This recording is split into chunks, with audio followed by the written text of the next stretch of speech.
കഴിഞ്ഞ കുറച്ച് ദിവസങ്ങളായിട്ട് അമ്മ വീട്ടിലായിരുന്നേ. പെരുന്നാളിന് വന്നായിരുന്നു. അപ്പോൾ വിചാരിച്ചു മമ്മീൻ്റെ കൂടെയൊക്കെ നിന്നിട്ട് കുറച്ച് ദിവസമൊക്കെ കഴിഞ്ഞിട്ട് വന്ന്. അപ്പോൾ എത്ര പെട്ടെന്ന് ആ സമയമൊക്കെ പോകുന്നത്. കസിൻസിൻ്റെ കൂടെ സംസാരിച്ചും കളിച്ചും ചിരിച്ചും അങ്ങനെ കുറച്ച് ദിവസം അങ്ങ് കിടന്നുപോയി. ഞങ്ങളുടെ അച്ചാച്ചനില്ലാത്തതും അമ്മ നാട്ടിലില്ലാത്ത കുറവൊന്നും ഞങ്ങൾക്ക് ഞങ്ങളുടെ മമ്മിയുടെ അടുത്ത് പോകുമ്പോൾ തോന്നാറില്ല കേട്ടോ. അതുപോലെ പൊന്നു പോലെയാണ് ഞങ്ങളെ 4 പിള്ളേരെയും മമ്മി നോക്കുന്നത്. അമ്മ വീട്ടിൽ ചെല്ലുമ്പോൾ കിട്ടുന്ന ഒരു വൈബ് അത് വേറെ തന്നെയാണ്.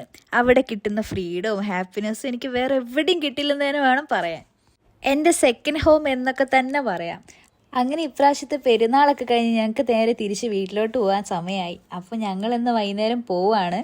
ഇതാണ് എൽവിൻകുട്ടനും അപ്പൂസും, എൻ്റെ ചേച്ചിയുടെ പിള്ളേരാണ്. അവർ ദുബായിൽ നിന്ന് ലീവിന് വന്നതായിരുന്നു. അപ്പം ഞങ്ങളെ കൊണ്ടുവിടാൻ വേണ്ടി അവർ വഴി വരെ വരാൻ വേണ്ടി പോവാണ്. അപ്പൂസ് ഇതേ മുന്നേ നടക്കുന്നുണ്ട് ഞങ്ങളെ കൊണ്ടുവിടാൻ വേണ്ടിയിട്ട്. അപ്പം ഞങ്ങൾ നേരെ തിരിച്ച് വീട്ടിലോട്ട്. വഴി ചെന്നപ്പോഴത്തേക്ക് ഓട്ടോയൊക്കെ വന്നിട്ടുണ്ടായിരുന്നേ. അപ്പം ശരി, അടുത്ത വിശേഷങ്ങളായിട്ട് അടുത്ത വീഡിയോയിൽ കാണാം. ബൈ.